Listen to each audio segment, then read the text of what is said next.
The ക്രിട്ടിക്കിലേക്ക് സ്വാഗതം. ഇന്ത്യയെ ഹിന്ദുരാഷ്ട്രമാക്കുമെന്ന് പ്രഖ്യാപിച്ച് രൂപം കൊണ്ട RSSന് 100 വയസ്സ് തികയുന്ന സാഹചര്യത്തിൽ ദ ക്രിട്ടിക് സംഘടിപ്പിക്കുന്ന പ്രഭാഷണ പരമ്പരയിൽ ഇന്ന് സംസാരിക്കുന്നത് മുഖവരകൾ ആവശ്യമില്ലാത്ത ഡോക്ടർ സുനിൽ പി ഇളയടമാണ്.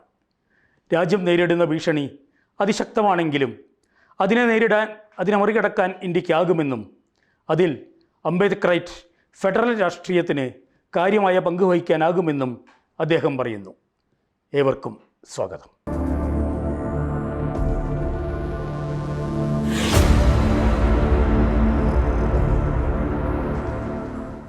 RSS രൂപീകരണം യാദൃച്ഛികമായിട്ടുള്ളൊരു സംഗതിയല്ല. വാസ്തവത്തിൽ ഇന്ത്യയുടെ ഒരു ദേശീയ സങ്കല്പത്തിനുള്ളിൽ തന്നെ തുടക്കം മുതലേ ഹിന്ദുത്വത്തിൻ്റെ ഒരു ധാരയുണ്ട്. ഹിന്ദുത്വത്തിൻ്റെ ധാര 19-ാം നൂറ്റാണ്ട് അവസാനം ദേശീയ പ്രസ്ഥാനം എന്നുള്ള നിലയിൽ ഒരാശയഗതി രൂപപ്പെട്ടു വരുമ്പോൾ തന്നെ ഏറെക്കുറെ മതരാഷ്ട്രപരമായ വീക്ഷണഗതികൾ അതിൻ്റെ അടിയൊഴുക്കായിട്ടുണ്ട്. ഇപ്പോൾ നേരിട്ട് RSSോ അല്ലെങ്കിൽ അങ്ങനെയുള്ള സംഘടനകളുടെ ഭാഗമല്ലായിരുന്നെങ്കിലും തിലകനെ പോലെ ഒരാളോ അല്ലെങ്കിൽ അക്കാലത്തെ ദേശീയ നേതാക്കളോ എടുക്കുന്ന വീക്ഷണങ്ങൾ നോക്കിയാൽ പലതും മതരാഷ്ട്രപരമായ യുക്തിയോട് വളരെ ചേർന്ന് പോകുന്നത് നമുക്ക് കാണാൻ പറ്റും. അത് RSSൻ്റെ ഒരു പൊളിറ്റിക്കൽ ഐഡിയോളജി അതേപടി ഉള്ള അർത്ഥത്തിലല്ല, പക്ഷേ ബ്രാഹ്മണ്യത്തിൻ്റെ വീക്ഷണഗതികളും അതിൻ്റെ സാമൂഹ്യബോധവും അതിൻ്റെ രാഷ്ട്രസങ്കല്പവും ഒക്കെ ഏറെക്കുറെ ഈ പല ആളുകളുടെ വീക്ഷണത്തിലും ഉണ്ട്. ഈ ഘട്ടത്തിലാണ് ഏതാണ്ട് 1915 ഗാന്ധി ഇന്ത്യയിലേക്ക് തിരിച്ചു വരികയും ഗാന്ധിയുടെ ദേശീയ പ്രസ്ഥാന സങ്കല്പത്തിൻ്റെ പ്രധാനപ്പെട്ട ആശയങ്ങളിലൊന്നായിട്ട് ഈ ഹിന്ദു മുസ്ലിം ഐക്യം എന്നത് മാറുകയും ചെയ്യുന്നു. ഇപ്പോൾ ഖിലാഫത്ത് ഗാന്ധിക്ക് അതിൻ്റെ അപകടം തീർത്തും അറിയാഞ്ഞിട്ടാണെന്ന് കരുതിക്കൂടാ, പക്ഷേ ഇന്ത്യൻ ദേശീയതയിലെ പ്രധാനപ്പെട്ട ഒരു പിളർപ്പ് ഹിന്ദു മുസ്ലിം അകലമാണെന്ന് ഗാന്ധി തിരിച്ചറിയുന്നതിൻ്റെ കൂടി പശ്ചാത്തലത്തിലാണ് ഗാന്ധി ഖിലാഫത്തിന് വേണ്ടി നിലകൊള്ളുന്നത്. പിന്നീട് ഉടനീളം ഗാന്ധിയുടെ ഇടപെടലുകളിൽ ആ നിലയ്ക്കുള്ളൊരംശം വളരെ ശക്തമാണല്ലോ. അപ്പോൾ ദേശീയതാ സങ്കല്പത്തിനകത്ത് മതനിരപേക്ഷത എന്ന ആശയത്തിന് പതിയെ ബലം കിട്ടുന്നുണ്ട് 20കളിൽ. അതിപ്പോൾ ഗാന്ധി മാത്രമല്ല, സോഷ്യലിസ്റ്റ് മൂവ്മെൻറ്റുകൾ വരുന്നുണ്ട്, കർഷക പ്രസ്ഥാനം വരുന്നുണ്ട്, ട്രേഡ് യൂണിയനുകൾ പതുക്കെ എമർജ് ചെയ്ത് വരുന്നുണ്ട്. അങ്ങനെ വരുന്നതോടെ പൊതുവെ പറഞ്ഞു കഴിഞ്ഞാൽ ബ്രാഹ്മണ്യത്തിൻ്റെ രാഷ്ട്രീയ അധികാരം എന്ന് പറയുന്ന ഒന്നിനെതിരായ നിലയിലേക്ക് ദേശീയ രാഷ്ട്രീയം 20കൾ മുതൽ തിരിയുന്നുണ്ട്. അത് ദേശീയ പ്രസ്ഥാനത്തിൻ്റെ അതുവരെയുള്ള ചരിത്രത്തിൽ അങ്ങനെ ഒരു പ്രശ്നമില്ല. അതായത് മഹാരാഷ്ട്രയിലെ ചിത്പാവൻ ബ്രാഹ്മണ പാരമ്പര്യത്തിനകത്ത് നിന്ന് തന്നെയാണ് ദേശീയതാ സങ്കല്പത്തിൻ്റെ ആശയാവലികൾ അതുവരെ രൂപപ്പെട്ടത്. അതിൽ നിന്നുള്ളൊരു വിച്ഛേദം, അതായത് ദേശീയ പ്രസ്ഥാനം ഒരർത്ഥത്തിൽ ആധുനികമാകുന്നത് 20കളിലാണ് എന്ന് പറയാം. രണ്ട് നിലയ്ക്കാണ്. ഒന്ന്, ബ്രിട്ടീഷുകാരിൽ നിന്നുള്ള സ്വാതന്ത്ര്യം എന്നതിനപ്പുറം ജനങ്ങളുടെ അടിസ്ഥാന ആവശ്യങ്ങൾ ദേശീയ സ്വാതന്ത്ര്യ സമരത്തിലേക്ക് വരാൻ തുടങ്ങുന്നു. ഇപ്പോൾ കർഷകരുടെ പ്രശ്നം, തൊഴിലാളികളുടെ പ്രശ്നം, അയിത്തത്തിൻ്റെ പ്രശ്നം, ഇതൊക്കെ ദേശീയ പ്രസ്ഥാനം ഏറ്റെടുക്കുന്നത് 20കളോടെയാണ്. അതൊരു ഭാഗത്ത്. മറുഭാഗത്ത് ഹിന്ദു മുസ്ലിം ഐക്യം എന്ന് പറയുന്ന ഒരു പ്രധാനപ്പെട്ട സെക്കുലർ സ്ലോഗനും ഇതിനകത്തേക്ക് കയറി വരുന്നു. ഇത് രണ്ടും വരുന്നതോടെ ബ്രാഹ്മണ്യവും മറ്റും മുമ്പോട്ട് വയ്ക്കുന്ന മതരാഷ്ട്രപരമായ സങ്കല്പം വലിയ തോതിൽ ചലഞ്ച് ചെയ്യപ്പെടുന്നുണ്ട്. ഈ ചലഞ്ചിനോടുള്ള ഒരു റെസ്പോൺസ് എന്ന നിലയിൽ കൂടിയാണ് ഈ RSS രൂപപ്പെടുന്നത്. പുറമേ അതെന്തെല്ലാം പറഞ്ഞാലും അടിസ്ഥാനപരമായി ഒരു മതരാഷ്ട്ര സങ്കല്പത്തെ മുൻനിർത്തിക്കൊണ്ടുള്ള ഒരു പ്രവൃത്തി മണ്ഡലമാണ് RSSൻ്റേത്. അതിൻ്റെ ഏറ്റവും പ്രധാനപ്പെട്ട കാരണം നമ്മുടെ ദേശീയ പ്രസ്ഥാനത്തിനകത്ത് തിലകന് ശേഷം രൂപപ്പെട്ട ഒരു വഴിത്തിരിവാണ് എന്ന് നമുക്ക് ഇന്ന് തിരിഞ്ഞു നോക്കിയാൽ കാണാൻ പറ്റും. ഇപ്പോൾ ഗാന്ധിയോട് തന്നെ RSS അല്ലെങ്കിൽ ഹിന്ദുത്വ രാഷ്ട്രീയത്തിനുള്ള എതിർപ്പിൻ്റെ പ്രധാന കാരണങ്ങളിലൊന്ന് അവരിപ്പോൾ പറയുന്നത് പോലെ ഈ പാകിസ്ഥാൻ 55 കോടി രൂപ തിരിച്ചു കൊടുക്കാൻ പറഞ്ഞു തുടങ്ങിയ കാരണങ്ങളൊന്നുമല്ല. അതിനേക്കാളൊക്കെ വളരെ മുമ്പ് 1935 മുതലേ ഗാന്ധിക്കെതിരെയുള്ള വധശ്രമങ്ങൾ നടക്കുന്നുണ്ട്. അതിൻ്റെയൊക്കെ പിന്നിലെ പ്രേരണയിലും ഈ സെക്കുലർ പൊസിഷന് വേണ്ടിയുള്ള ഗാന്ധിയുടെ ഒരു തരത്തിലുള്ള വാദം, അതുപോലെ തന്നെ അയിത്തോച്ചാടന ശ്രമങ്ങൾ, ബ്രാഹ്മണാധികാരത്തെ ദുർബലപ്പെടുത്തുന്ന മട്ടിൽ ദേശീയ പ്രസ്ഥാനം ഉയർന്നു വരുന്നതോടെയാണ് ബ്രാഹ്മണാധികാരത്തിൻ്റെ സംസ്ഥാപനം എന്ന ഒരു ലക്ഷ്യം അകമേ നിലനിർത്തിക്കൊണ്ട് പുറമെ സാംസ്കാരിക ദേശീയത എന്നുള്ള പലതരം പദാവലികൾ ഉപയോഗിച്ചുകൊണ്ട് RSS രംഗത്ത് വരുന്നത്. ഹിന്ദു മഹാസഭയിൽ നിന്നും അതിനൊരു വ്യത്യാസമുണ്ട്.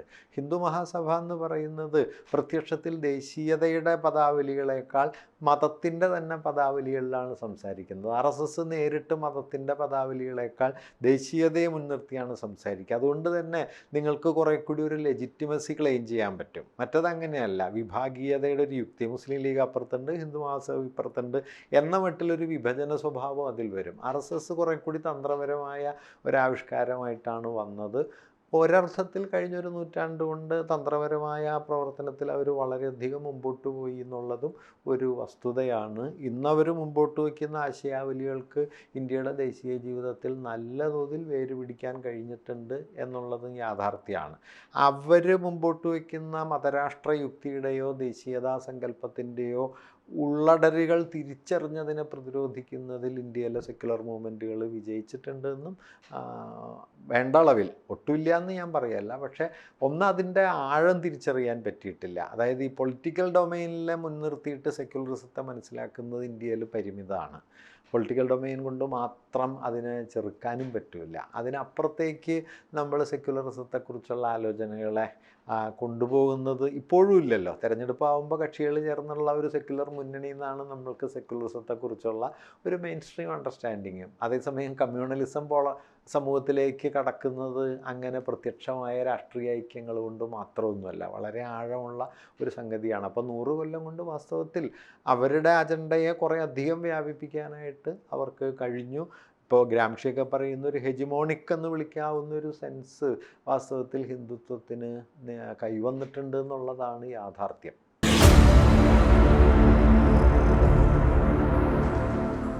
ഈ ക്ലാസിക്കൽ ഫാസിസം എന്ന് പറയുന്നതിൽ തന്നെ വാസ്തവത്തിൽ കുറച്ച് സന്നിഗ്ധതകളുണ്ട് ആലോചിച്ച് നോക്കിയാൽ. കാരണം ഇപ്പോൾ മുസോളിനി ഫാഷിസത്തെ നിർവചിക്കുന്ന സമയത്ത് നമ്മൾ പൊതുവെ മനസ്സിലാക്കുന്നത് പോലെ അതിതീവ്രമായ ദേശീയതാ ബോധം, അല്ലെങ്കിൽ സംഘടിതമായ പ്രസ്ഥാനം, അച്ചടക്കം, രഹസ്യാത്മകത, സ്ത്രീവിരുദ്ധത, അപരവിദ്വേഷം, ഇങ്ങനെയുള്ള ഘടകങ്ങളൊക്കെ ഫാഷിസ്റ്റ് സംഘടനാ രൂപത്തിൻ്റെ അടിസ്ഥാന സ്വഭാവമാണ്. എങ്കിലും നമ്മൾ സാധാരണ ശ്രദ്ധിക്കാത്ത ഒരു വളരെ പ്രധാനപ്പെട്ട പോയിൻ്റ് മുസോളിനിയുടെ ഫാസിസത്തെക്കുറിച്ചുള്ള നിർവചനത്തിലുണ്ട്. അത് മൂലധന താല്പര്യങ്ങളും ഭരണകൂടവും തമ്മിലുള്ള സമ്പൂർണ്ണ ഐക്യം എന്നതാണ്. 36 ഡോക്ട്രിൻസ് ഓഫ് ഫാഷിസം എന്ന ഡോക്യുമെൻറ്റിൽ അദ്ദേഹം പറയുന്ന ഒരു പ്രധാന കാര്യം അതാണ്. അതായത് മൂലധന താല്പര്യങ്ങളെ ഒരു ഭരണകൂടത്തിന് 100% ഒരിക്കലും ഏറ്റെടുക്കാൻ പറ്റില്ല സാധാരണ നിലയിൽ. കാരണം മൂലധന താല്പര്യങ്ങളും ബഹുജനങ്ങളുടെ താല്പര്യങ്ങളും തമ്മിൽ എപ്പോഴും വൈരുദ്ധ്യം ഉണ്ടാകും. അതുകൊണ്ട് ആ വൈരുദ്ധ്യത്തിനിടയിൽ നെഗോഷിയേറ്റ് ചെയ്തുകൊണ്ട് മാത്രമേ എല്ലായ്പ്പോഴും മുതലാളിത്ത ശക്തികൾക്ക്, മൂലധന ശക്തികൾക്ക് ഭരണകൂടത്തെ കൊണ്ടു നടക്കാൻ പറ്റൂ.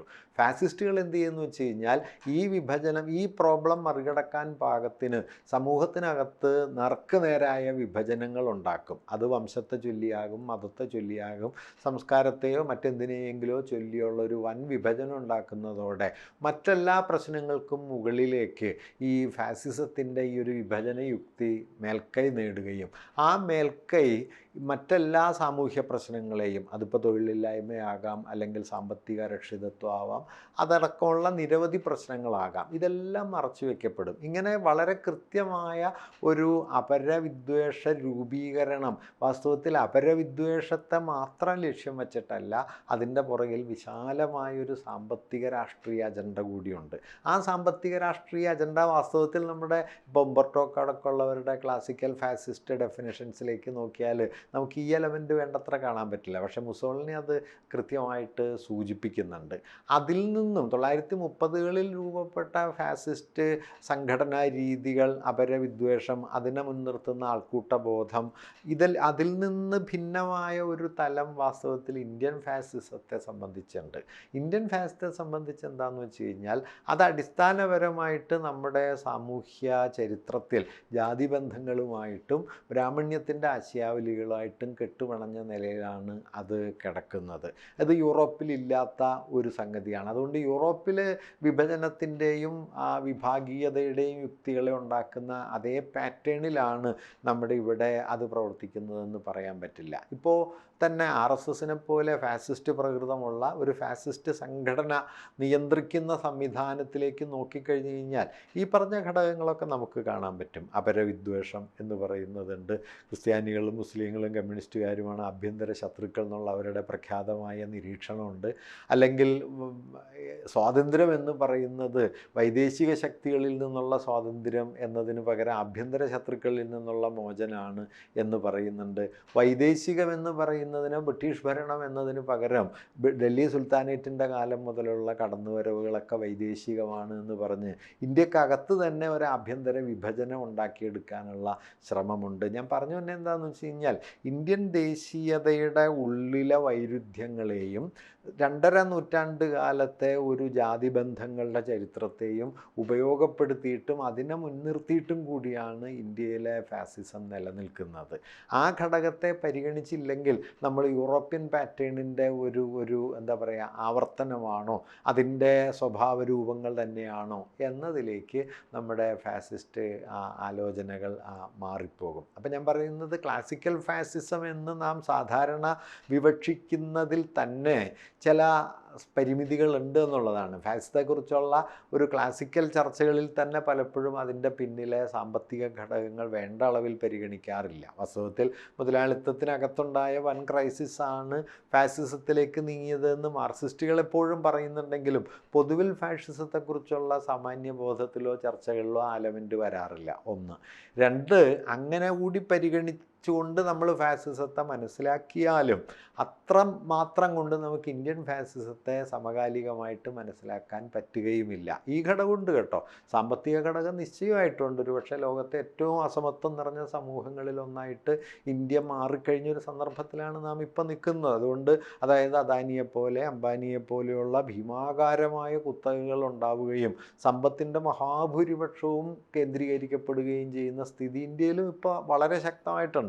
അതുകൊണ്ട് ആ എലമെൻ്റ് ഇല്ല എന്നല്ല, പക്ഷേ ആ എലമെൻറ്റിനെ തന്നെ സമർത്ഥമായി സാമൂഹ്യ തലത്തിൽ മറച്ചു വയ്ക്കാനോ സാമൂഹ്യ വിഭജനത്തെ മറ്റ് നിലകളിൽ കൊണ്ടുവരാനോ പറ്റുന്ന മട്ടിൽ ബ്രാഹ്മണ്യത്തിൻ്റെ സാംസ്കാരിക മൂലധനവും ഇന്ത്യൻ ഫാഷിസത്തിനകത്തുണ്ട്. അപ്പോൾ ഈ ഘടകങ്ങളെ കൂടി പരിഗണിച്ചാലേ നമുക്ക് ഇന്ത്യൻ ഫാസിസത്തെ ശരിയാവണ്ണം മനസ്സിലാക്കാൻ പറ്റും. ഞാൻ പറഞ്ഞു എന്ന് വെച്ചാൽ ഇന്ത്യൻ ഫാസിസത്തിന് യൂറോപ്യൻ ഫാസിസത്തിൻ്റെ ചരിത്രത്തിൽ നിന്ന് വ്യത്യസ്തമായി സാംസ്കാരികമെന്ന് വിളിക്കാവുന്ന ദേശീയതാപരമെന്ന് വിളിക്കാവുന്ന ഒരു ഉള്ളടക്കം കൂടിയുണ്ട്. ആ ഉള്ളടക്കം നമ്മുടെ ചർച്ചകളിൽ പലപ്പോഴും വേണ്ട പോലെ പരിഗണിക്കപ്പെടാറില്ല എന്നൊരു തോന്നലാണ് വ്യക്തിപരമായിട്ട് എനിക്കുള്ളത്. അതുകൊണ്ട് തന്നെ നമ്മൾ ഒരു പൊളിറ്റിക്കൽ ഫ്രണ്ടിൽ നിന്ന് ഏറ്റുമുട്ടി അവസാനിപ്പിക്കാൻ കഴിയുന്ന ഒന്നായിട്ട് പലപ്പോഴും ഫാസിസത്തെക്കുറിച്ച് കാണും. ഇപ്പോൾ 1984 ഹിന്ദുത്വ രാഷ്ട്രീയത്തിന് ഇന്ത്യൻ പാർലമെൻറ്റിൽ 2 സീറ്റേ ഉള്ളൂ. 84 അവിടെ നിന്ന് 30 കൊല്ലം കഴിയുമ്പോൾ 3-2 ഭൂരിപക്ഷത്തിലേക്ക് എത്തുന്നു എന്നുള്ളത് ഒരു പൊളിറ്റിക്കൽ പാർട്ടിയുടെ ബലത്തിലുണ്ടായതല്ല.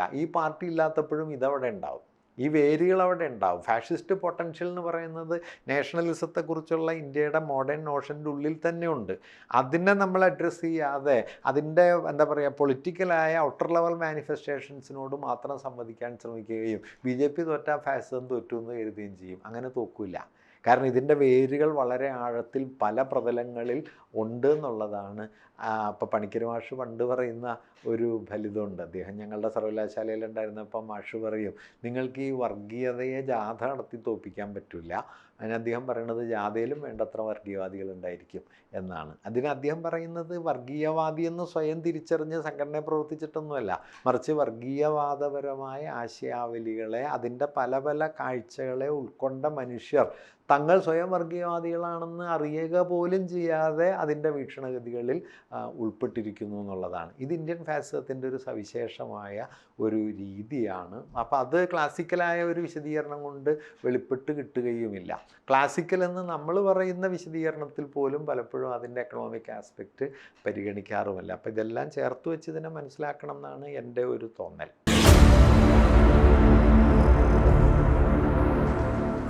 അതായത് ഈ ബ്രാഹ്മണ്യത്തിൻ്റെ ഒരു സാംസ്കാരിക, ഇപ്പം ജാതി എന്നുള്ളതിനെ തന്നെ എടുത്താൽ നമുക്കറിയാമല്ലോ, പല തട്ടുകളായിട്ടും ഓരോ തട്ടുകളെയും ഉൾക്കൊള്ളുന്ന സവിശേഷമായ ആചാരവ്യവസ്ഥകളായിട്ടാണല്ലോ ജാതി നിൽക്കുന്നത്. അംബേദ്കറൊക്കെ പറയുന്ന ഗ്രേഡഡ് ഇനീക്വാലിറ്റി എന്നൊക്കെ പറയുന്ന ആ തലം. ആ തലത്തിൽ നിൽക്കുമ്പോൾ തന്നെ അതിനെ ഉൾക്കൊള്ളുന്ന ഒരു വിപുലമായ സാംസ്കാരിക വ്യവസ്ഥയെ കൂടി ഇത് മുമ്പോട്ട് വയ്ക്കുന്നുണ്ട്. വാസ്തവത്തിൽ ഹിന്ദുത്വം എന്ന് പറയുന്നത് പ്രാചീനതയുടെ പരിവേഷത്തിനകത്ത് നിലനിൽക്കുന്ന വളരെ ആധുനികമായൊരു രാഷ്ട്രീയ പ്രയോഗമാണ്. അത് പ്രാചീനതയുടെ പരിവേഷം മാത്രമേ അതിനകത്തുള്ളൂ. കമ്മ്യൂണലിസം എന്ന് പറയുന്നത് വളരെ മോഡേൺ ആയിട്ടുള്ള, പ്രത്യേകിച്ച് ഹിന്ദുത്വ രാഷ്ട്രീയം വളരെ മോഡേൺ ആയിട്ടുള്ളൊരു പൊളിറ്റിക്കൽ പ്രാക്ടീസാണ്. അതിന് പക്ഷേ ഒരു എന്താ പറയുക, ഒരു പരിവേഷം നൽകാൻ പാകത്തിന് ഒരു പാരമ്പര്യത്തെ ഉപയോഗിക്കുന്നു. അങ്ങനെ വരുമ്പോൾ എന്ത് പറ്റുമെന്ന് വെച്ച് കഴിഞ്ഞാൽ ജാതി വാസ്തവത്തിൽ ഹിന്ദു മതത്തിനകത്ത് അതിനെ കൂട്ടിയണക്കാൻ ഒരു നിലയ്ക്കും സഹായിക്കാത്ത മട്ടിൽ ഉള്ള ഒരു ശക്തിയാണ്, അല്ലെങ്കിൽ ആഭ്യന്തര വിഭജന യുക്തിയാണ് എന്ന് തോന്നുമെങ്കിലും ആ യുക്തിക്ക് മുകളിൽ ഹിന്ദുത്വത്തിൻ്റെ സാംസ്കാരിക യുക്തി പ്രവർത്തിക്കുകയും അത് ദേശീയത എന്ന സങ്കല്പമായിട്ട്. ഇവിടെ നമ്മൾ ശ്രദ്ധിക്കേണ്ട ഒരു കാര്യം, ഹിന്ദുത്വം എങ്ങനെയാണ് ഈ ജാതികളെ കൂട്ടിയിണക്കുന്നത്? രാഷ്ട്രത്തിൻ്റെ എതിർശക്തികൾ എന്ന നിലയ്ക്ക്, രാഷ്ട്രത്തിൻ്റെ അപരങ്ങൾ എന്ന നിലയ്ക്ക് ഒന്നിനെ വിഭാവനം ചെയ്യുക, അതിനെതിരെ ഈ ജാതീയമായ വിഭജനങ്ങളെ മറികടക്കുന്ന ഒരു ഐക്യത്തെ ഉണ്ടാക്കുക. ഇപ്പോൾ നമ്മൾ വർഗീയ കലാപങ്ങൾ നോക്കിക്കഴിഞ്ഞാൽ വർഗീയ കലാപങ്ങളുടെ നടത്തിപ്പുകാരിൽ മുഖ്യമായിട്ടും വരുന്നത് ഈ ജാതിമർദ്ദനത്തിൻ്റെ ഇരകളായി തീർന്ന സാമൂഹ്യ വിഭാഗങ്ങൾ തന്നെയാണ്. അല്ലാതെ ബ്രാഹ്മണരോ ബ്രാഹ്മണ്യത്തിൻ്റെ ഗുണാനുഭവിക്കുന്നവരോ കലാപങ്ങളിൽ പങ്കെടുക്കുകയോ കൊലയാളികളായി മാറുകയോ ബോംബെറിയാൻ ഇറങ്ങുകയോ ഒന്നും ചെയ്യുന്നില്ല. അവർ സോഷ്യൽ സ്റ്റാറ്റയുടെ മേൽത്തട്ടിൽ അവരുടെ എല്ലാ സൗഭാഗ്യങ്ങളോടെയും ജീവിക്കുന്നു.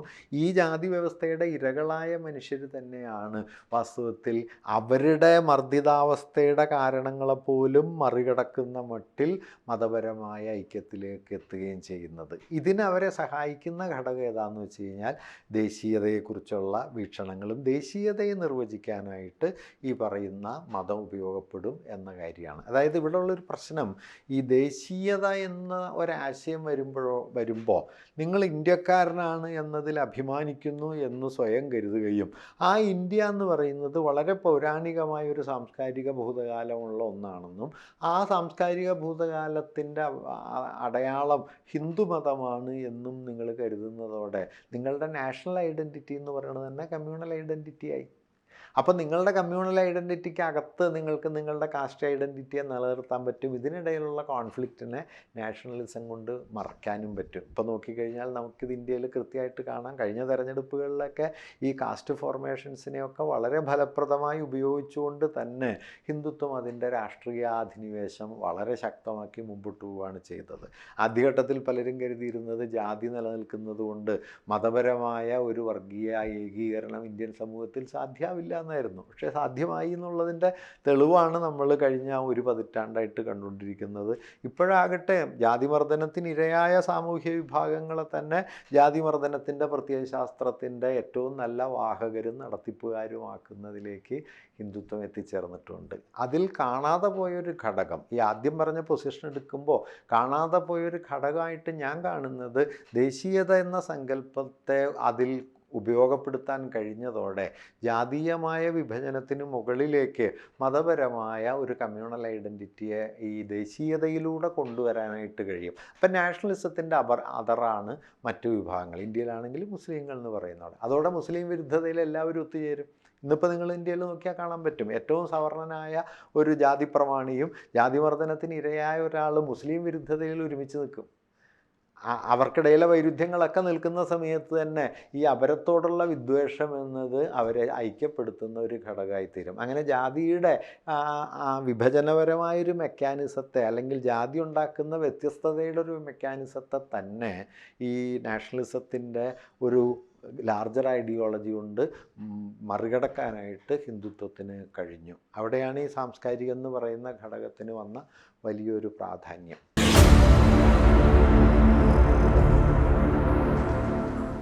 ഏകത്വത്തിൽ നാനാത്വം എന്ന് പറയാൻ പറ്റില്ല എന്ന് തന്നെയാണ് ഞാൻ കരുതുന്നത്. കാരണം അങ്ങനെ സത്താപരമായ ഒരു ഏകത ഒരു രാഷ്ട്രം എന്ന നിലയ്ക്ക് ഇന്ത്യക്കില്ല, മിക്കവാറും ഒരു രാജ്യത്തിനും ഇല്ല. അപ്പോൾ നമ്മൾ ഭാഷ കൊണ്ടോ സാംസ്കാരിക പാരമ്പര്യം കൊണ്ടോ ഒക്കെ ഏകത എന്ന് സങ്കല്പിച്ചാലും അതും വളരെ കൃത്രിമമാണല്ലോ. ഇപ്പോൾ ഒരു ഭാഷ സംസാരിക്കുന്നവരൊക്കെ ഒരേ തരക്കാരാണെന്നൊന്നും പറയാൻ പറ്റില്ല. ഇപ്പോൾ മലയാളം എന്ന് പറഞ്ഞാൽ തന്നെ എത്ര മലയാളങ്ങളുണ്ട്, എത്ര തരം സ്വത്വങ്ങൾ അതിനകത്ത് തന്നെ നിലനിൽക്കുന്നുണ്ട്.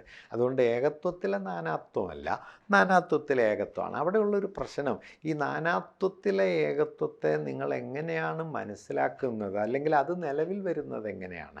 അത് ഇപ്പോൾ ഏകത്വത്തിൽ നാനാത്വം എന്ന് പറയുന്നത് വാസ്തവത്തിൽ രാഷ്ട്രത്തിനോ സമൂഹത്തിനോ ഒരു എസെൻഷ്യലിസ്റ്റ് അടിസ്ഥാനം ഉണ്ടാക്കി കൊടുത്തിട്ടാണ്. എല്ലാ വൈവിധ്യങ്ങളുടെയും അടിയിൽ ഏകമാനമായ ചില പൊതു സത്തയുണ്ട് എന്ന് പറഞ്ഞ് അതിൽ നിന്ന് രാഷ്ട്രത്തെ സങ്കല്പിക്കുമ്പോഴാണ് ഏകത്വത്തിലെ നാനാത്വം എന്ന് പറയുന്നത്. അവിടെ പ്രധാനം ഏകത്വമാണ്.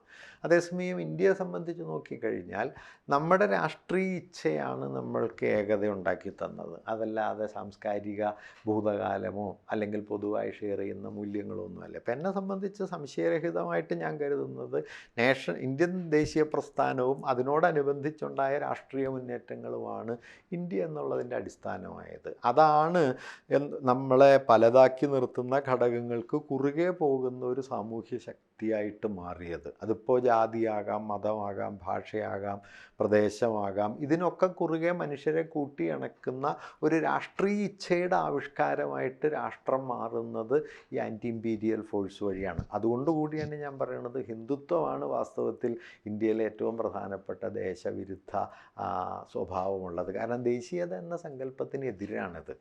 കാരണം ദേശീയത, ഇപ്പം അംബേദ്കർ പറയുന്നുണ്ട് ജാതിയാണ് ആൻറ്റി നാഷണൽ എന്ന് പറയുന്നുണ്ട്.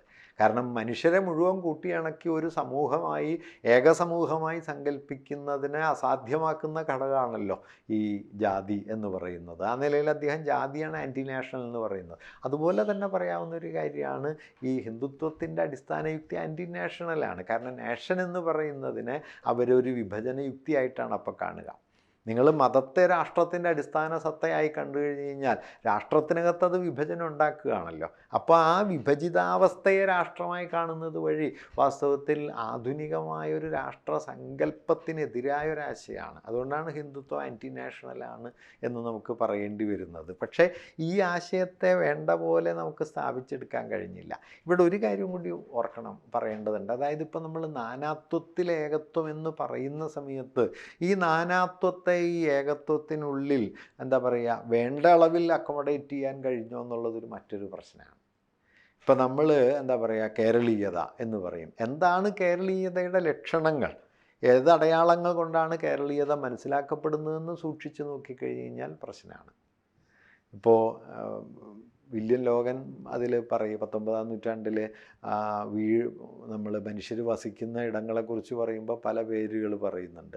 വീട്, ഇല്ലം, മന, ചെറ്റ, കുപ്പമാടം, കുടിൽ, അങ്ങനെ പല പേരുകൾ പറയുന്നുണ്ട്. ഇതെല്ലാം ഓരോ ജാതിയുടെ വാസസ്ഥാനങ്ങളാണ്. ഇതിൽ നായർ വസതികളാണ് വീട് എന്ന് പൊതുവെ അറിയപ്പെട്ടിരുന്നത്. പക്ഷേ പിന്നീട് നമ്മുടെ ഭാഷയിൽ കോമൺ ടേമായിട്ട് ഇത് മാറി. ഞാനതൊരു വലിയ ഗൂഢാലോചനയാണെന്ന് പറയല്ല. അതായത് കേരളീയമെന്നോ ഭാരതീയമെന്നോ ഒക്കെ നമ്മൾ പറയുന്നതിൽ വാസ്തവത്തിൽ വേണ്ട അളവിൽ നമ്മുടെ സാമൂഹികമായ നാനാത്വം ഉൾച്ചേർന്നിട്ടില്ല എന്നുള്ളതാണ് ഒരു വാസ്തവം. ഇപ്പം നമ്മുടെ അമർത്യാസൻ പറയുന്നൊരു കാര്യമുണ്ട്. ഇന്ത്യയുടെ പാരമ്പര്യം, ഇന്ത്യൻ ട്രഡീഷൻ എന്നത് കൺസീവ് ചെയ്തപ്പെട്ട സമയത്ത് 3 തരത്തിലുള്ള ഒഴിച്ചുമാറ്റലുകൾ ഉണ്ടായി എന്ന് അദ്ദേഹം പറയുന്നുണ്ട്. 3 types of exclusion. ഒന്ന്, ബ്രാഹ്മണേതരമായ മതപാരമ്പര്യങ്ങളെ നമ്മൾ ഇന്ത്യൻ എന്ന് കണ്ടിട്ടില്ല. ഇപ്പോൾ ഞാൻ വളരെ സിമ്പിളായൊരു ഉദാഹരണം പറഞ്ഞാൽ, കേരള സംഗീതം എന്ന് നമ്മൾ പലപ്പോഴും പറയുന്നത് സോപാന സംഗീതത്തെക്കുറിച്ചാണ്. സോപാന സംഗീതം എന്ന് പറയുന്നത് കേരളത്തിൽ മനുഷ്യരുടെ സംഗീതാവിഷ്കാരങ്ങളിൽ എത്രയോ മാർജിനലാണ്. ഈ സോപാനം നടക്കൽ, കൊട്ടിപ്പാടി സേവ എന്നൊക്കെ പറയുന്ന ആ സംഗതിയാണ്. അത് മലയാളിയുടെ സംഗീത ജീവിതത്തിൽ അതിന് വളരെ മിനിമം എന്ന് പറയാവുന്ന ഒരു സ്പേസേ വാസ്തവത്തിലുള്ളൂ. അതിൻ്റെ എത്രയോ മടങ്ങ് മാപ്പിളപ്പാട്ടുണ്ട്. പക്ഷേ മാപ്പിളപ്പാട്ട് നമ്മൾ ഒരിക്കലും കേരള സംഗീതം എന്ന കാറ്റഗറിയിൽ പെടുത്തുകയില്ല. അത് മാപ്പിളയുടെ ഒരു വിഭാഗീയ സംഗീതമാണ്, മറ്റത് കേരളീയ സംഗീതമാണ്. ഞാൻ പറഞ്ഞത് ഇതേ രൂപത്തിലുള്ള ഒഴിച്ചു നിർത്തലുകൾ എത്രയെങ്കിലും നമുക്ക് കാണാം. ഇതാണ് അദ്ദേഹം പറയുന്ന ഒരു കാര്യം. അല്ലെങ്കിൽ ഇപ്പോൾ കേരളത്തിൽ ചുമർചിത്രകല എന്ന് പറഞ്ഞു കഴിഞ്ഞാൽ നമ്മൾ അമ്പലചിത്രങ്ങളാണ് കാണുക, പള്ളി ചിത്രങ്ങളുണ്ട്. 100-300 വർഷം പഴക്കമുള്ള ക്രിസ്ത്യൻ ദേവാലയ ചിത്രങ്ങൾ ചുമർചിത്രങ്ങളായിട്ടുണ്ട്. പക്ഷേ ചുമർചിത്രം എന്ന കാറ്റഗറി നമ്മെ സംബന്ധിച്ചൊരു ഹിന്ദു മിത്തോളജിയുമായിട്ട് ബന്ധപ്പെട്ടതാണ്. അപ്പം നമ്മൾ ഈ നാനാത്വത്തിൽ ഏകത്വം എന്ന് പറയുമ്പോഴും നാനാത്വം വാസ്തവത്തിൽ വേണ്ട അളവിൽ വന്നിട്ടില്ല. ഇത് അമർത്യാസൻ പറയുന്ന ഒരു കാര്യമാണ്. 2, ഇന്ത്യയുടെ തദ്ദേശീയമായ അറിവ് രൂപങ്ങൾ. ഇപ്പോൾ പല ഗോത്ര വിഭാഗങ്ങളുടെ, പല പ്രാദേശിക കൂട്ടായ്മകളുടെ, ജനങ്ങളുടെ വിജ്ഞാനവും വൈഭവവും ഒന്നും നമുക്ക് ദേശീയമെന്നൊരിക്കലും കാണാൻ പറ്റില്ല. ഇപ്പോൾ അജന്ത ഇന്ത്യൻ ചിത്രകലാ പാരമ്പര്യമാണെന്ന് പറയണത് പോലെ നമ്മൾ വർലി ഇന്ത്യൻ ചിത്രകല എന്ന് പറയില്ല. വർലിയെ നമ്മൾ ഗോത്രകല എന്നാണ് പറയുക. മറ്റതിനെ ഇന്ത്യൻ കല എന്ന് പറയും. അങ്ങനെ ഒരു മൂന്നാമതൊരു ഘടകം അദ്ദേഹം പറയണത് നമ്മുടെ മെറ്റീരിയൽ നോളജിനെ, മെറ്റീരിയൽ ട്രഡീഷനെ നമ്മൾ ഇന്ത്യൻ ട്രഡീഷനാക്കിയില്ല. ഇപ്പോൾ ഉപനിഷത്ത് ഇന്ത്യൻ പാരമ്പര്യത്തിൻ്റെ ഭാഗമാണെന്ന് പറയണത് പോലെ കാമസൂത്ര ഇന്ത്യൻ പാരമ്പര്യമാണെന്ന് പറയില്ല. അല്ലെങ്കിൽ നമ്മുടെ ഗണിതം ആ നിലയിൽ ഇന്ത്യൻ പാരമ്പര്യമാണെന്ന് പറയില്ല. ഇപ്പോൾ ആര്യഭടനെ വാസ്തവത്തിൽ ശങ്കരാചാര്യർ എന്ന് പറയുന്നതിനേക്കാൾ വലിപ്പത്തിൽ ഓർക്കാവുന്ന ഒരാളാണ് ആര്യഭടൻ. പക്ഷേ നമ്മുടെ ഇന്ത്യയുടെ ഭൂതകാല ചരിത്ര ചർച്ചയിൽ ആര്യഭടനൊന്നും അങ്ങനെ വരില്ല. ശങ്കരൻ ഇങ്ങനെ വന്നുകൊണ്ടേയിരിക്കും. അപ്പം ഞാൻ പറഞ്ഞ പോയിൻ്റ് എന്താണെന്ന് വെച്ച് കഴിഞ്ഞാൽ, ഈ നാനാത്വം എന്ന് പറയുന്നതിനെ വേണ്ട അളവിൽ നമ്മുടെ ദേശീയതയുടെ ഏകതായുക്തിയിലേക്ക് ഉൾച്ചേർത്ത് മനസ്സിലാക്കാൻ ദേശീയ പ്രസ്ഥാനത്തിനും കഴിഞ്ഞില്ല. ദേശീയ പ്രസ്ഥാനം പൊളിറ്റിക്കലി ഇൻക്ലൂസീവ് ആവുന്നതിൽ കുറേയൊക്കെ വിജയിച്ചു ഗാന്ധിയുടെ ഒരു ഘട്ടത്തിൽ. പക്ഷേ കൾച്ചറലി ഇൻക്ലൂസീവ് ആവുന്ന കാര്യത്തിൽ അത് വിജയിച്ചില്ല. കൾച്ചറൽ ഇൻക്ലൂഷനിൽ സംഭവിച്ച ആ പരാധീനതയുടെ പുറത്താണ് വാസ്തവത്തിൽ ഹിന്ദുത്വം വേരുപിടിച്ചത്. അതുകൊണ്ടാണ് ഞാൻ തുടക്കത്തിൽ പറഞ്ഞത്, ഹിന്ദുത്വം എന്ന് പറയുന്നത് ഹിന്ദുത്വത്തെ മുൻനിർത്തുന്ന ഒരു രാഷ്ട്രീയ സംഘടന ഉണ്ടായപ്പോൾ ഉണ്ടായതല്ല. അത് ഇന്ത്യൻ നേഷൻ എന്ന് പറയുന്നതിൻ്റെ രാഷ്ട്രീയ മുഖം നാനാത്വത്തിൽ ഏകത്വമാണെന്നൊക്കെ പറഞ്ഞപ്പോഴും അതിൻ്റെ സാംസ്കാരിക ഭൂതകാലമോ അതിൻ്റെ സാംസ്കാരിക മൂലധനമോ ഈ നാനാത്വത്തെ ഉൾക്കൊള്ളുന്നതിൽ ഒട്ടുമേ പര്യാപ്തമായിരുന്നില്ല. ആ പര്യാപ്തത ഇന്ന് നമ്മെ വിഴുങ്ങുന്ന ഒരു ഭീമാകാര ശക്തിയായിട്ട് മാറി എന്നതാണ് തോന്നുന്നത്. അതുകൊണ്ട് നാനാത്വത്തെ തന്നെ യഥാർത്ഥത്തിൽ നാനാത്വം ആക്കണം എന്നതാണ്.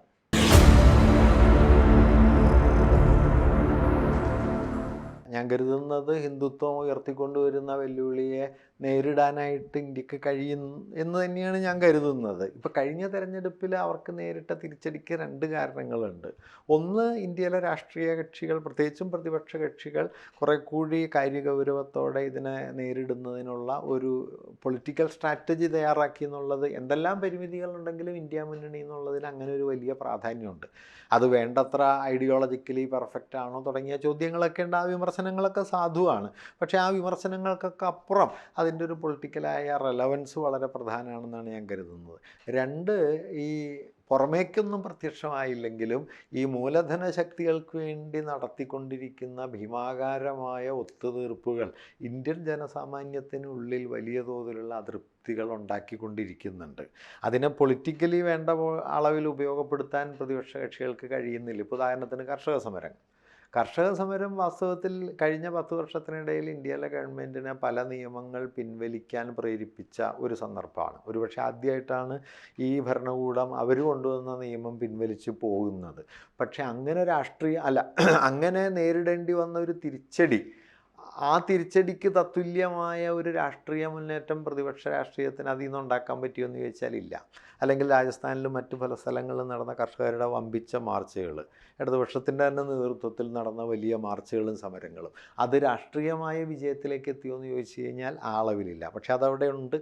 അപ്പോൾ ഞാൻ പറഞ്ഞത് ഈ രണ്ട് ഘടകങ്ങളുണ്ട്. രാഷ്ട്രീയമായി പാർട്ടികൾ കൊണ്ടുവന്ന ചില തന്ത്രപരമായ ഒത്തുതീർപ്പുകൾക്ക് അതിൻ്റെ ഫലം ഉണ്ടായിട്ടുണ്ട്. രണ്ട്, ഈ പറയുന്ന ജനങ്ങൾക്കിടയിൽ പുതിയ സാമ്പത്തിക നയങ്ങളെ മുൻനിർത്തി വികസിച്ചു വരുന്ന അതൃപ്തികൾ വലിയ തോതിൽ ഉണ്ട്. അതിനെ കൂട്ടിയണക്കാൻ കഴിഞ്ഞാൽ പിന്നെ ഏതെല്ലാം തരത്തിലുള്ള അധിനിവേശങ്ങൾക്ക് ശേഷമായാലും ഇന്ത്യൻ ജനതയെ സംബന്ധിച്ച് ദീർഘകാലത്തെ ഒരു ബഹുജീവിതത്തിൻ്റെ ചരിത്രമുണ്ടല്ലോ. അത് നമ്മളിപ്പോൾ പുറമേ നിന്ന് കൃത്രിമമായിട്ട് പറഞ്ഞുണ്ടാക്കേണ്ട കാര്യമൊന്നുമല്ല, അതവിടെ ഉണ്ട്.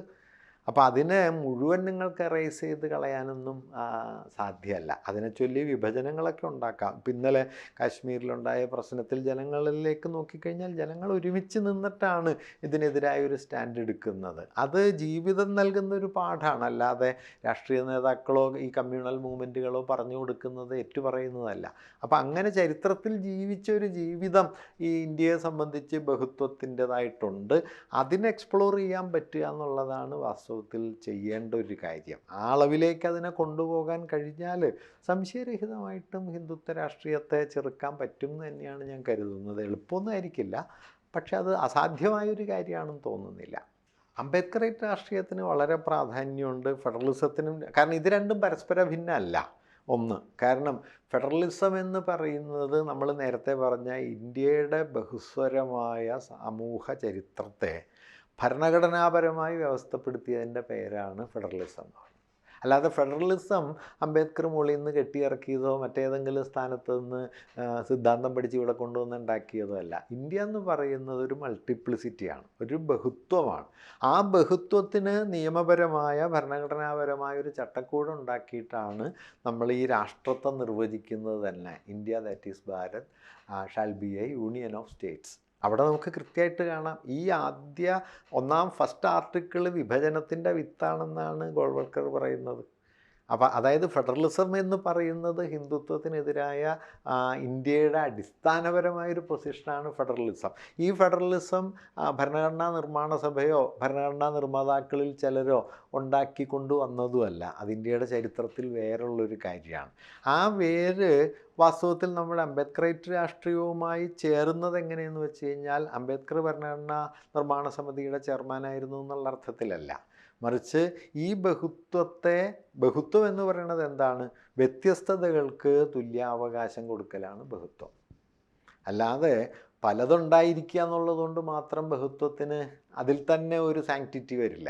മറിച്ച് പലതുണ്ടായിരിക്കുകയും ആ പലതിന് തത്തുല്യമായ സമാനമായ സാമൂഹ്യ രാഷ്ട്രീയ അവകാശാധികാരങ്ങൾ ഉണ്ടാവുകയും ചെയ്യുക എന്നുള്ളതാണ്. അങ്ങനെ വരുമ്പോൾ ഫെഡറലിസത്തിനകത്തുള്ള ഏറ്റവും പ്രധാനപ്പെട്ട ഒരു പൊസിഷൻ എന്ന് പറയുന്നത് വൈവിധ്യങ്ങളെ അംഗീകരിക്കുക, വൈവിധ്യങ്ങൾക്കിടയിൽ അവകാശപരമായ പ്രാതിനിധ്യപരമായ തുല്യത ഉണ്ടാവുക എന്നതാണ്. ഇതാണ് ഭരണഘടന ഉണ്ടാക്കാൻ ശ്രമിക്കുന്നത്. ഇപ്പോൾ റിസർവേഷൻ അടക്കമുള്ളതിൻ്റെ പിന്നിലുള്ളത് ഈ ബഹുത്വത്തെ ഒരു തുല്യതയിൽ പ്ലേസ് ചെയ്യുക. ബഹുത്വത്തെ ശ്രേണീകൃതമായ മേൽക്കീഴ് വ്യവസ്ഥയായിട്ടല്ല, തുല്യമായൊരു ഹൊറിസോണ്ടൽ പ്ലാറ്റ്ഫോമിലേക്ക് കൊണ്ടുവരിക. മറ്റതൊരു വെർട്ടിക്കൽ പ്ലാറ്റ്ഫോമാണല്ലോ. അതിനെ ഒരു ഹൊറിസോണ്ടലായ ഡിസ്ട്രിബ്യൂഷനിലേക്ക് അവകാശങ്ങൾ, പ്രാതിനിധ്യം, വിഭവാധികാരം, രാഷ്ട്രീയാധികാരം തുടങ്ങിയ മണ്ഡലത്തിലേക്ക് കൊണ്ടുവരിക. അങ്ങനെ നോക്കുമ്പോൾ ഫെഡറലിസത്തിൻ്റെ ഒരു വിശാലമായ പരിപ്രേക്ഷ്യവും അംബേദ്കറേറ്റ് രാഷ്ട്രീയം മുമ്പോട്ട് വയ്ക്കുന്ന ജനാധിപത്യത്തിൻ്റെ ഒരു വീക്ഷണവും തമ്മിൽ അന്യോന്യം പൊരുത്തുണ്ട്. ഇപ്പം അംബേദ്കർ തന്നെ ജനാധിപത്യത്തെക്കുറിച്ച് പറയുന്ന ഒരു പ്രധാനപ്പെട്ട ഒബ്സർവേഷൻ അത് മെജോറിറ്റേറിയനിസം അല്ല, മറിച്ച് വ്യത്യസ്തരായിരിക്കാനും വ്യത്യസ്തതയുടെ പേരിൽ വേട്ടയാടപ്പെടാതിരിക്കാനുമുള്ള അവകാശം കൂടിയാണ് ജനാധിപത്യം. അപ്പോൾ വ്യത്യസ്തത എന്ന് പറയുന്നത് അവിടെ പ്രധാനമാണ്. ഈ വ്യത്യസ്തത തമിഴ്നാടിൻ്റെ യുക്തിയല്ല കേരളത്തിൻ്റേത്, കേരളത്തിൻ്റേതല്ല മണിപ്പൂരിൻ്റേത്, ഇതല്ല പഞ്ചാബിൻ്റേത് എന്ന് പറയുകയും ഈ വ്യത്യസ്തമായി നിലനിൽക്കുന്ന സാമൂഹ്യ വിഭാഗങ്ങൾക്ക് തുല്യമായ അവകാശാധികാരങ്ങൾ രാഷ്ട്ര ശരീരത്തിനുള്ളിൽ കൈവരികയും ചെയ്യുക. അപ്പോൾ ആ നിലയിൽ നോക്കിക്കഴിഞ്ഞാൽ അംബേദ്കറേറ്റ് രാഷ്ട്രീയത്തിൻ്റെ ഒരു ലാർജർ ഡയമെൻഷൻ നമുക്ക് ഫെഡറലിസത്തിനകത്ത് കാണാം. ഫെഡറലിസം എന്ന് പറയുന്നത് നമ്മുടെ സാമൂഹ്യ ജീവിതത്തിൽ നാം പാലിക്കേണ്ടുന്ന ജനാധിപത്യപരമായൊരു വിതരണ നീതിയുടെ അടിസ്ഥാനമായിട്ടും കാണാൻ പറ്റും. അങ്ങനെ വന്നാൽ ഇന്ത്യൻ കോണ്ടെക്സ്റ്റിൽ ജനാധിപത്യത്തിന് വേണ്ടിയുള്ള ശ്രമത്തിൽ ഏറ്റവും കൂടുതൽ ചേർന്ന് നിൽക്കുന്ന രണ്ട് യുക്തികളാണ് ഈ കോൺസ്റ്റിറ്റ്യൂഷൻ ഫെഡറലിസത്തിൻ്റെയും അംബേദ്കറേറ്റ് മൂവ്മെൻറ്റിൻ്റെയും താല്പര്യങ്ങൾ. ഒപ്പം തന്നെ ഈ രണ്ടിലും വേണ്ട അളവിൽ പരിഗണിക്കപ്പെടാത്തൊരു ഘടകം നമ്മുടെ വിഭവ കേന്ദ്രീകരണത്തിൻ്റെ പ്രശ്നമാണ്. അതായത് മൂലധന താല്പര്യങ്ങൾ നമ്മുടെ എല്ലാ വിഭവ സ്രോതസ്സുകളെയും വിഴുങ്ങുകയും സാർവത്രികമായി ഇതിനെ ഗ്രസിക്കുകയും ചെയ്യുന്നുണ്ട്. അതുകൂടി ഈ ചർച്ചയുടെ ഭാഗമായിട്ട് വരേണ്ടതുണ്ട്. ഇത് രണ്ടിലും വേണ്ട അളവിലുണ്ടെന്ന് നമുക്ക് പറയാൻ പറ്റില്ല.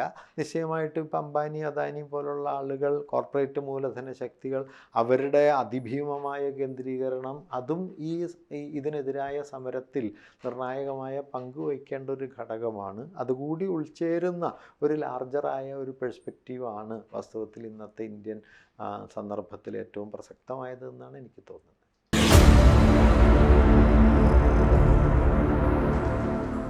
നമ്മളെ സംബന്ധിച്ച് ഇരുട്ട് നിറഞ്ഞൊരു കാലമാണ്. ഫാഷിസത്തിൻ്റെയും അമിതാധികാര കേന്ദ്രീകരണത്തിൻ്റെയും ഒരു ഭീകരമായ സന്ദർഭത്തിലാണ് നമ്മളൊക്കെ ജീവിക്കുന്നത്. അപ്പോൾ അതിൻ്റെ വിശദാംശങ്ങളിലേക്ക് മാത്രം നോക്കിക്കഴിഞ്ഞാൽ പ്രത്യാശയ്ക്കിടയില്ല എന്ന് നമുക്ക് തോന്നിയേക്കും. അപ്പം എന്നെ സംബന്ധിച്ച് എല്ലാ കാലത്തും ഞാൻ മനസ്സിൽ വ്യക്തിപരമായി കരുതുന്നൊരു കാര്യം എന്താണെന്ന് വെച്ച് കഴിഞ്ഞാൽ അത്തരത്തിലുള്ള ഏത് പ്രതിസന്ധിയെയും മറികടക്കാൻ പറ്റുന്ന ഒരു ഊർജം മനുഷ്യൻ്റെ വിമോചന വാഞ്ചയ്ക്കുണ്ട് എന്നാണ്. ഇപ്പോൾ ഗ്രാംഷി പണ്ട് പറയുന്ന ആ മോട്ടോ ഉണ്ടല്ലോ, pessimism of the intellect and optimism of the will എന്ന് പറയുന്നത്, അത് നമ്മൾ കൈവിട്ടുകൂടാ. ഇമ്മീഡിയറ്റ്ലി അത് ഫലിക്കുമില്ല എന്നുള്ളത് രണ്ടാമത്തെ കാര്യം. എന്തുകൊണ്ട് കൈവിട്ടുകൂടാ? നമ്മൾ ഈ ചെറുത്ത് നിൽപ്പ് എപ്പോഴാണോ അവസാനിപ്പിക്കുന്നത് അത് ശത്രുവിൻ്റെ അന്തിമ വിജയമാണ്. അപ്പോൾ ശത്രു അന്തിമമായി ജയിച്ചിട്ടില്ല എന്ന് അവരെ ബോധ്യപ്പെടുത്താനും സ്വയം ബോധ്യപ്പെടാനും വേണ്ടിയിട്ടെങ്കിലും നമ്മൾ നിരന്തരം സമരം ചെയ്തുകൊണ്ടിരിക്കണം, ഇതിനെ എതിർത്തുകൊണ്ടിരിക്കണം. എത്ര പരിമിതമാണ് ഫലമെന്ന് തോന്നിയാലും ഈ സമരങ്ങൾ നമ്മൾ തുടരുക തന്നെ വേണം. ഇപ്പം ഞാനതിൽ ആലോചിക്കുന്നത്, ഇപ്പോൾ ഗാന്ധി 47-ൽ സമ്പൂർണ്ണമായി പരാജയപ്പെട്ട ഒരു ജീവിതമായിരുന്നു ഗാന്ധിയുടേത്. ഗാന്ധി പറഞ്ഞ എല്ലാ ആശയങ്ങളും തവിടുപൊടിയാകുന്നത് അദ്ദേഹം തന്നെ കണ്ടു നിൽക്കുകയായിരുന്നു. പക്ഷേ അപ്പോഴും അദ്ദേഹം ആകാവുന്ന പോലെ അതിനെതിരോട് ഫൈറ്റ് ചെയ്യുകയാണ് ചെയ്തത്. അല്ലാതെ ഞാൻ പറഞ്ഞതല്ലേ വിഭജനം ശരിയല്ല എന്ന് പറഞ്ഞ് മാറി നിൽക്കുകയല്ല. ആ വിഭജനത്തിൻ്റെ കലാപത്തിൻ്റെ നടുവിലിറങ്ങിയിട്ട് വീണ്ടും ചെറുക്കുകയാണ് ചെയ്യുന്നത്. അത് വിജയിച്ചോ ഇല്ലേ എന്നുള്ളത് മറ്റൊരു കാര്യം. പക്ഷേ ആ ചെറുത്തുനിൽപ്പ് വളരെ പ്രധാനമാണ്. അപ്പം അതുകൊണ്ട് നമ്മൾ ആ സമരം തുടരുക തന്നെ വേണം. അതിൻ്റെ അന്തിമ ഫലമല്ല നമ്മുടെ പ്രശ്നം. ഇപ്പോൾ നോക്കൂ, അതിനകത്ത് ഒരു കാര്യം കൂടിയുള്ളതെന്ന് വെച്ചാൽ, അവസാനം ജയിച്ച സമരങ്ങൾ മാത്രമാണോ ചരിത്രത്തിൽ ഫലമുളവാക്കിയത്? അങ്ങനെയല്ല. ഇപ്പോൾ പരാജയപ്പെട്ട എത്രയോ സമരങ്ങൾ വിജയിച്ചതിനേക്കാൾ സാമൂഹ്യ ഫലം ഉളവാക്കിയിട്ടുണ്ട്. ഇപ്പോൾ വൈക്കം സത്യാഗ്രഹമോ ഗുരുവായൂർ സത്യാഗ്രഹമോ നേരിട്ട് വിജയിച്ച സമരമൊന്നുമല്ലല്ലോ. പക്ഷേ ആകത്തുകയിൽ അതിനും ഫലമുണ്ട്. അതുകൊണ്ട് പരാജയങ്ങളും പ്രധാനം തന്നെയാണ്. പരാജയപ്പെട്ടുകൊണ്ട് കൂടിയാണ് നമുക്ക് ലോകത്തെ തിരുത്താൻ കഴിയുക. അപ്പം അതുകൊണ്ട് ആ സമരം മുമ്പോട്ട് കൊണ്ടുപോവുക തന്നെ വേണം. ഇതിനെ തിരുത്താൻ കഴിയുമെന്ന് തന്നെയാണ് ഞാൻ കരുതുന്നത് വ്യക്തിപരമായി.